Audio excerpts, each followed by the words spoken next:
Voy a darle la palabra a la doctora Fabiola Ortiz. Ella es licenciada en Tecnología de la Universidad de Miami, especializada en Gerencia Educativa de la Universidad Minuto, directora general de Cosmovisión Educativa y Transformadora. Doctora Fabiola, muy buenos días, tiene la palabra. Encienda, por favor. Levántala.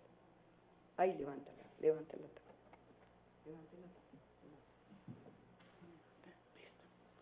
Muchas gracias y buenos días a todos los presentes.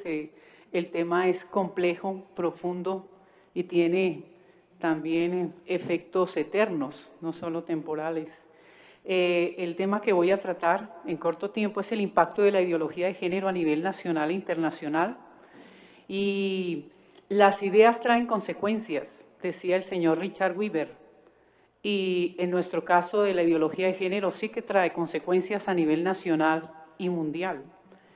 Y otro pensador, Lord Acton, decía que pocos descubrimientos son tan agobiantes como los que se revelan en las genealogías de las ideas, en las genealogías de las ideas.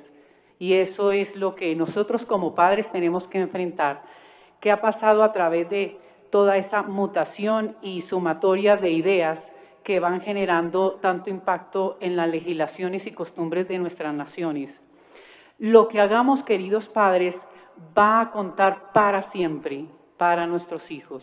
Lo que nosotros hagamos en nuestra nación va a contar para esta generación, la siguiente y la tercera, la cuarta y la quinta.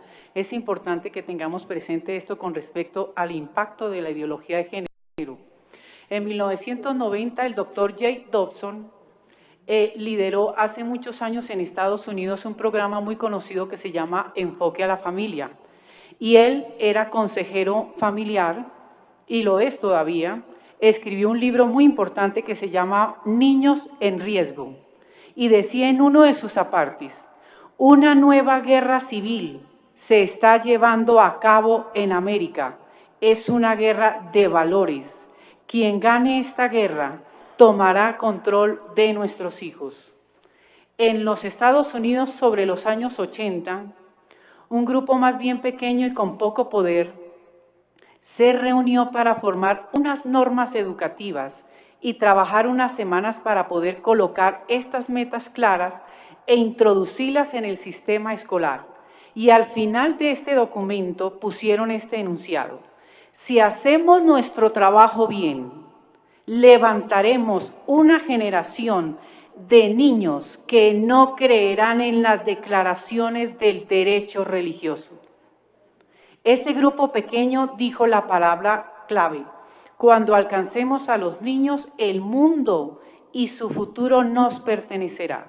Ese grupo era el Gay and Lesbian Education Network.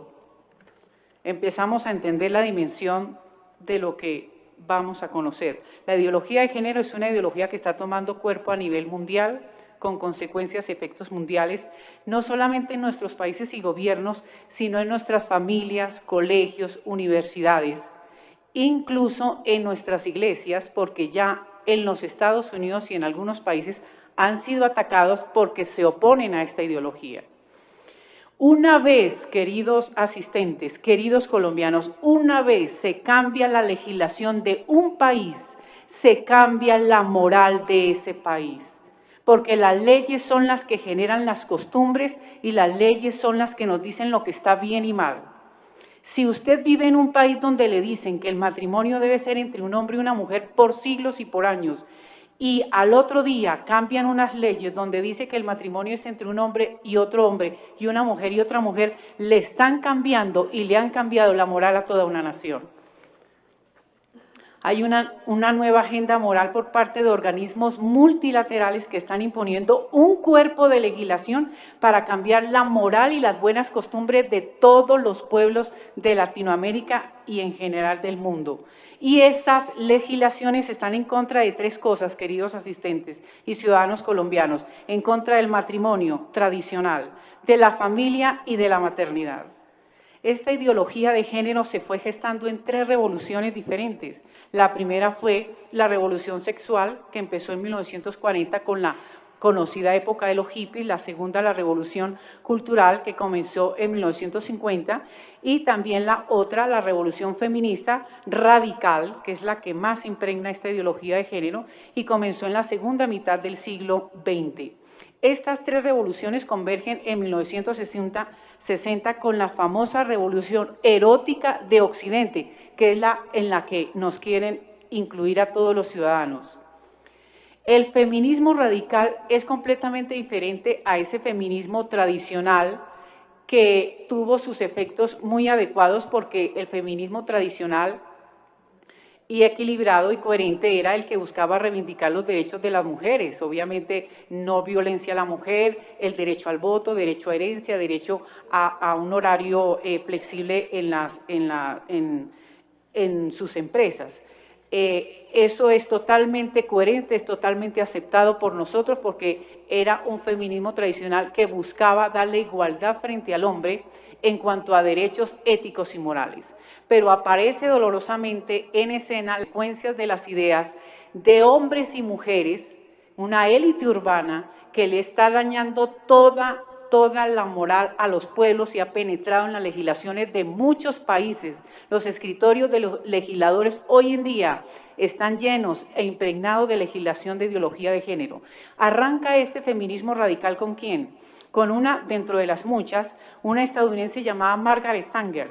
Ella llegó a escribir libros cuyo fundamento fueron inspirados para las prácticas de exterminio racial de la Alemania nazi en la época de Adolfo Hitler, ya que Hitler tenía una gran admiración por ella.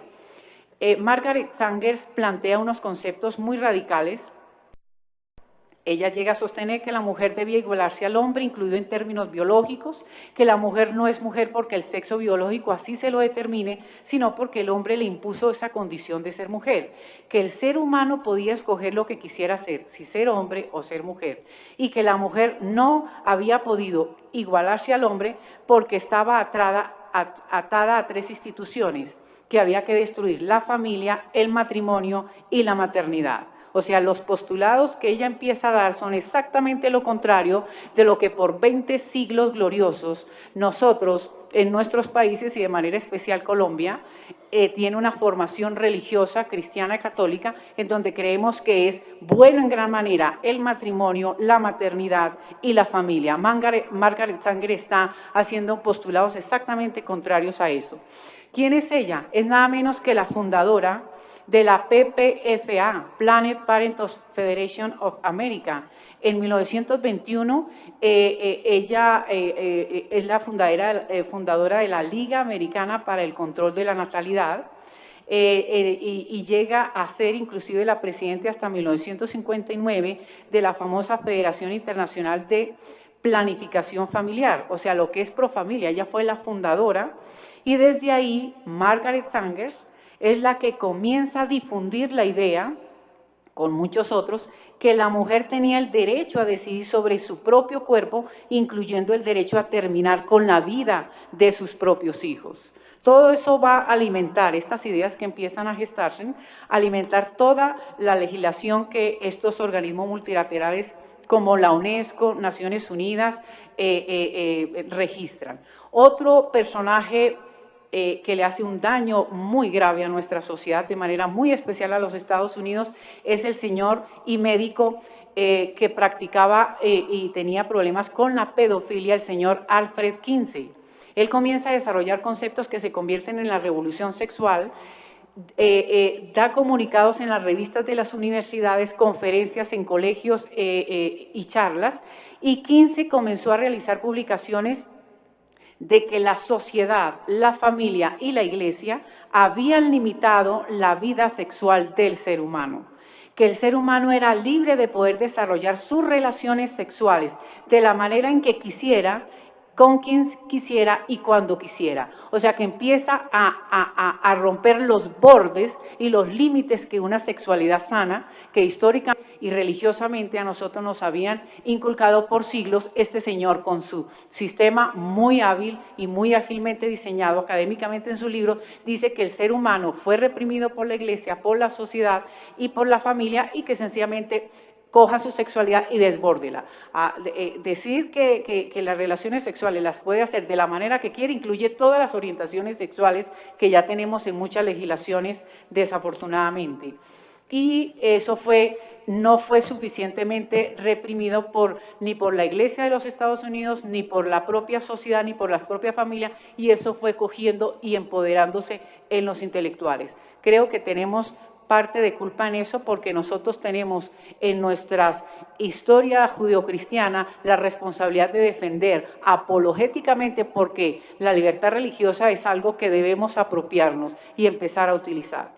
Viene otro personaje doloroso de nuestra historia, las ideas tienen consecuencias, el señor Herbert Marcuse, filósofo europeo de la Revolución Cultural, que es sumamente hábil, sumamente sutil lo que ellos hacen. Este señor empieza a desarrollar el concepto y la idea de que los pensamientos absolutos los había impuesto la religión cristiana, que los conceptos y pensamientos relativos absolutos no existen, que todo es relativo, y que como son relativos los conceptos y las ideas, sencillamente el hombre puede hacer lo que quiera, se vuelve el centro del universo, ya no es el creador de nuestra historia cristiana, sino que el hombre puede hacer lo que quiera y con su sexualidad lo que quiera. Están apuntando al mismo punto Margaret Sanger, Alfred Kinsey y el señor Marcuse. Y todo esto va alimentando la fundamentación axiológica de lo que UNESCO y Naciones Unidas en las miles y miles de conferencias hacen y nos están repartiendo a nuestra nación. En la escuela de Frankfurt, que también fue la que gesta la revolución cultural, alimentada también por Herbert Marcuse, hace una simbiosis entre el marxismo y las ideas de Freud. Ya conocemos que el marxismo plantea históricamente, de manera muy repetida, la lucha de clases entre los burgueses y proletariados, pero Engels, que es el sustentador teórico también del comunismo, él dice en su libro famoso, El origen de la propiedad, el Estado y la sociedad, que esta lucha de clases no comienza realmente en el hogar, es realmente en el hogar y no tanto entre burgueses y proletariado, que es el hombre cuando se enseñorea de la mujer sometiéndola a una explotación tremenda, y que la gran liberación de la mujer y el de la sociedad vendrá cuando esta mujer se emancipe y de este hombre y se libere de ese hombre para poder tener esa independencia. Ya tenemos varios ideólogos que están alimentando esta ideología de género que tenemos hoy delante de nuestra situación nacional. Otro señor, Wilhelm Reich, sostiene que la gran liberación de los pueblos vendría cuando viniera una total emancipación sexual, y en uno de sus libros, La Revolución Sexual, de 1945, dice lo siguiente: la familia con su inevitable autoridad patriarcal ya se focaliza en la familia, es la fuente principal de represión, por lo tanto tiene que ser desmantelada. Él considera que sus héroes eran esas mujeres que se rebelaban contra el yugo del matrimonio obligatorio y que insisten en su derecho de la autodeterminación sexual. Este hombre se alía con una cantidad de educadores sexuales de corte secular e insiste en la libertad a los jóvenes de las ideas parentales. O sea, él es uno de los académicos que van a alimentar la idea de lo que dolorosamente hoy en algunos países se llama el que pierda la patria potestad los padres. Él dice, libérense de esa autoridad paternal. Todo lo contrario a los universales bíblicos, cristianos, históricos, gloriosos, en los cuales creemos más del 90% de esta nación, ellos los están atacando de manera frontal. Todos estos académicos y todas estas ideas van a ser abrazadas por gobiernos, por Naciones Unidas y por la UNESCO, con un elegante discurso legislativo de una apariencia de moralidad, de famosos derechos. Ahorita vamos a ese punto. Otro personaje que le hace un enorme y profundo daño a la sociedad, inclusive no solo en el término de ideología de género, sino en las otras esferas de las legislaciones de nuestro país, es el famoso Antonio Gramsci.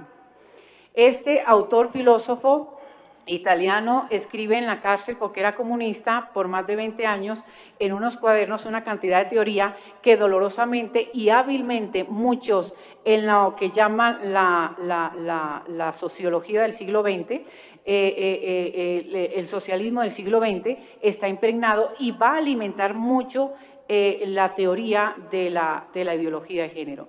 Y dentro de lo que dice es, la sociedad tradicional, la sociedad cristiana, habla él, supo llegar a las masas más que a través de la violencia, fue a través de la impregnación lenta, paciente, cultural e intelectual.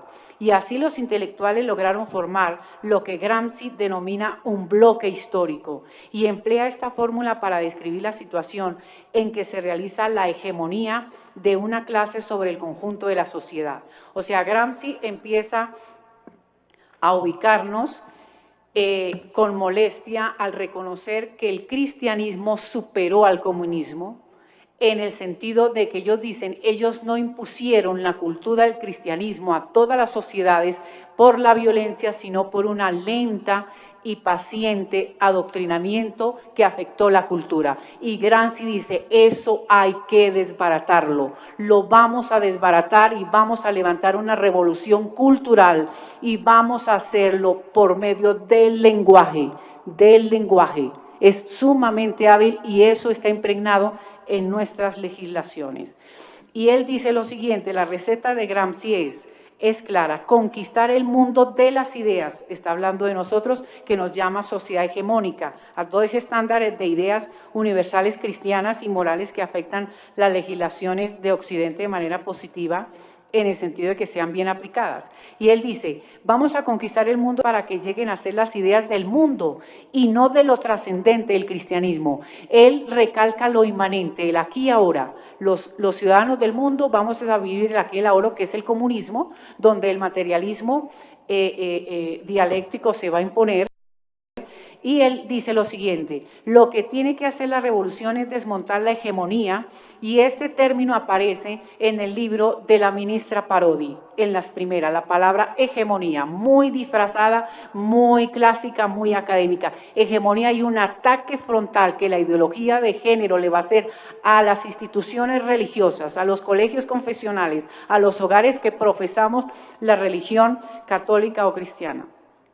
Lo que tiene que hacer la revolución es desmontar la hegemonía que detenta a la sociedad civil, tratar de que la clase dirigente pierda el consenso, es decir, que no se haya dirigente sino únicamente dominante, ejerciendo la pura fuerza coercitiva. Para ello hay que tratar de despojarla de su prestigio espiritual. Ideología de género va a buscar a toda costa hacer perder y hacernos sentir culpables con el prestigio religioso espiritual que hemos tenido por siglos a raíz de nuestra fe, desmitificando los elementos de su cosmovisión mediante una crítica continua y corrosiva. Y lo vimos en el debate de la ministra Parodi, como enfatiza de que nosotros somos los culpables y no la ideología de género. Esta crítica debe sembrar la duda, el escepticismo y el desprestigio moral. Y dice, debemos destruir sus creencias. Ideología de género busca destruir nuestras creencias y sus instituciones, y debe de corromper su moralidad. Eso lo decía Antonio Gramsci y alimenta enormemente toda la ideología de género desde 1950. Estamos hablando de varios años ya. Otro elemento que afecta a la ideología de género aparece también con unos estructuralistas, representantes franceses de los años 80, Jacques Derrida y Michel Foucault. Ellos promueven algo que se llama la deconstrucción de la realidad, y ellos parten de lo siguiente: no existen los sujetos y no existen los objetos, sino que yo los voy creando a través del lenguaje. Por lo tanto, estas no son flores o esto no es un vaso de agua, porque sencillamente para mí esto es una silla. Sencillamente con mi lenguaje yo voy a determinar qué es. Eso se llama la deconstrucción de la realidad. O sea, la ideología de género nos llama a la anormalidad. La ideología de género nos llama a la anormalidad.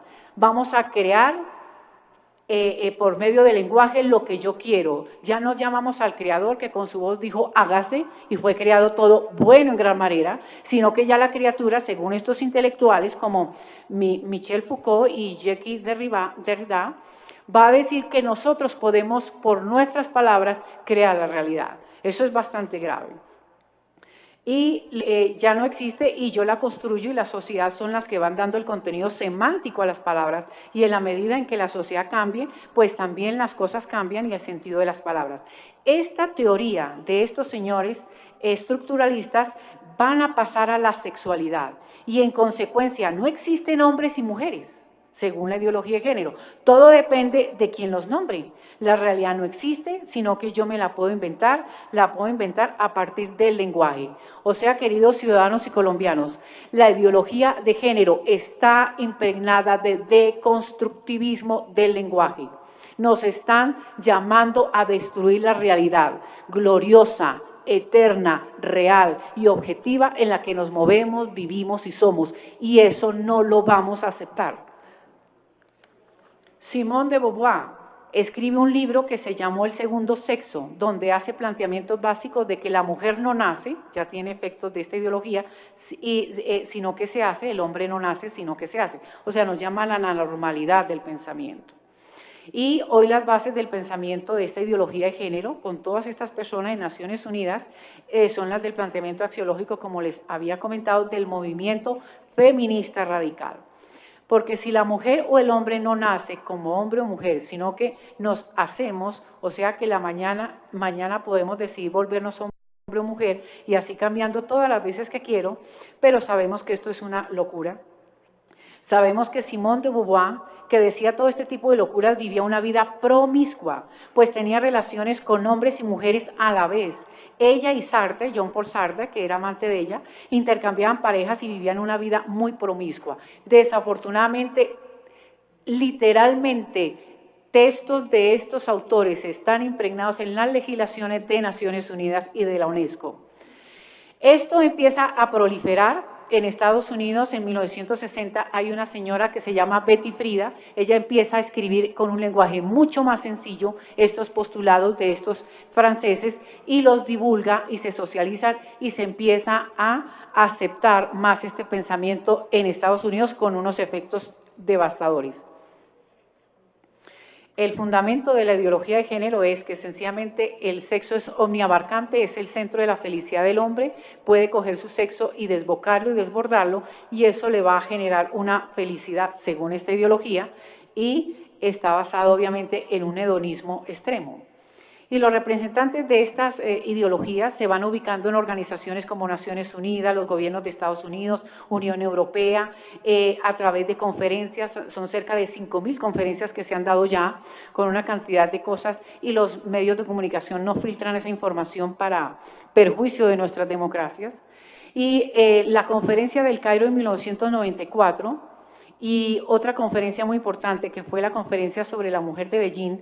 En estas dos conferencias se introducen de manera muy fuerte dos frases que van a impactar mucho nuestra legislación: derechos sexuales y derechos reproductivos.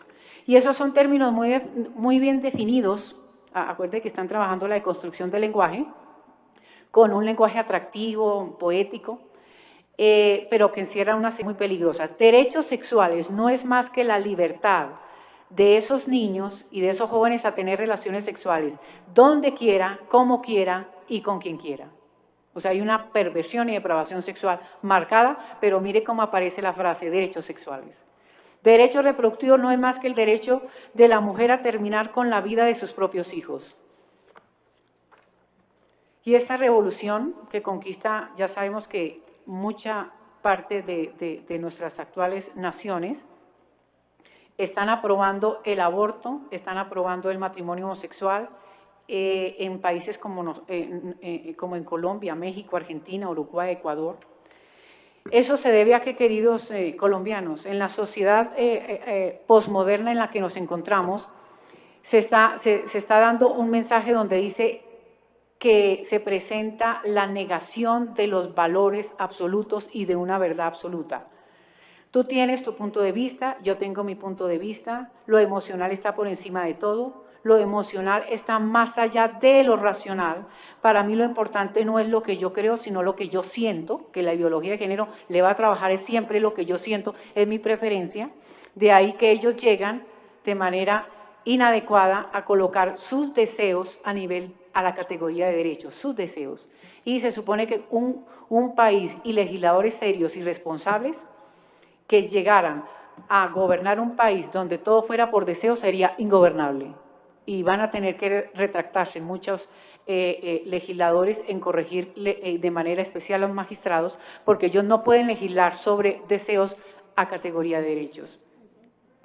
Esta ideología tiene como componente, lo repito de nuevo, la destrucción de la familia, matrimonio y maternidad. Ellos no lo van a decir así porque todo lo hacen con un disfraz semántico, la deconstrucción del lenguaje. Por eso tenemos que participar como democracia participativa en estas reuniones, en asociación de padres de familia en colegios, hacer todas las marchas que se tenga que hacer si es necesario, porque nosotros somos la democracia y tenemos como constituyentes primarios muchísima incidencia y autoridad moral para exigir que, como históricamente fue conocido, las leyes tienen que promover el bien común y la moral y refrenar el mal. La ideología de género no puede promover el mal y refrenar el bien. Por eso se tiene que caer y se va a caer. La doctora Miriam Grossman, y psiquiatra y directora del Centro de Protección y Libertad de los Niños, dijo con respecto a la enseñanza integral de educación sexual que están repartiendo miles de cartillas a cientos de países, en especial Latinoamérica, porque para ellos es una tierra muy abonada por sus convicciones, según ellos,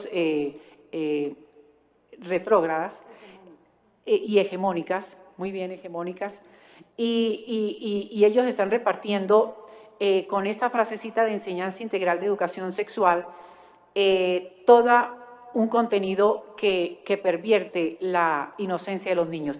Y ella, la doctora Miriam Grossman, dice lo siguiente, que esos gráficos y enfoque de derechos sexuales están asaltando la salud y la inocencia de los niños, sexualizándolos y radicalizándolos desde las más tempranas edades.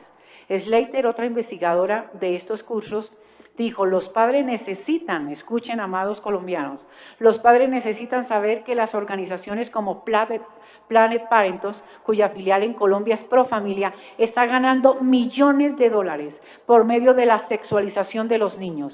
Una vez adoctrinados de esta manera, van a necesitar consejería sexual, pruebas y tratamiento de embarazo o enfermedades de transmisión sexual, abortos, condones, anticonceptivos y más. Planet Parenton y Profamilia son los proveedores de todo eso y es una industria multibillonaria. Esto tiene que empezar a salir a los medios de comunicación. Crecen industrias como las farmacéuticas con la venta de productos abortivos, la venta millonaria de preservativos para colegios oficiales de nuestra nación, que es un tema que todavía no se ha tocado a fondo. También crece la venta de reproducción artificial, también se fomenta lo que es el vientre de alquiler, lo que es la clonación de seres humanos que se está experimentando en otros países, y esta ideología está penetrando en nuestros países de manera muy fuerte por la presión interna como la ONU. Yo no sé si tengo todavía tiempo más. ¿Seguimos? ¿Sí? Bueno, 2 minuticos más. Está muy bien. Amados colombianos, para terminar, 2 reflexiones. Los organismos multilaterales, como la ONU, la UNESCO, mediante comités constituyentes supranacionales han recomendado, observe que ellos están llamados a promover la moral pública de los pueblos. Ellos no pueden tener injerencia en la autodeterminación de los pueblos, ni la ONU, ni Naciones Unidas, ni UNESCO. Y sin embargo, lo que han dicho, les voy a nombrar solo 4 casos, son cerca de 80 por el tiempo. En el año 2005 recomendó modificaciones a la legislación de paraguaya para permitir el aborto. Eso lo hizo Naciones Unidas. Igualmente, en el año 1999 manifestó al Estado colombiano su preocupación por la ilegalidad del aborto a Colombia.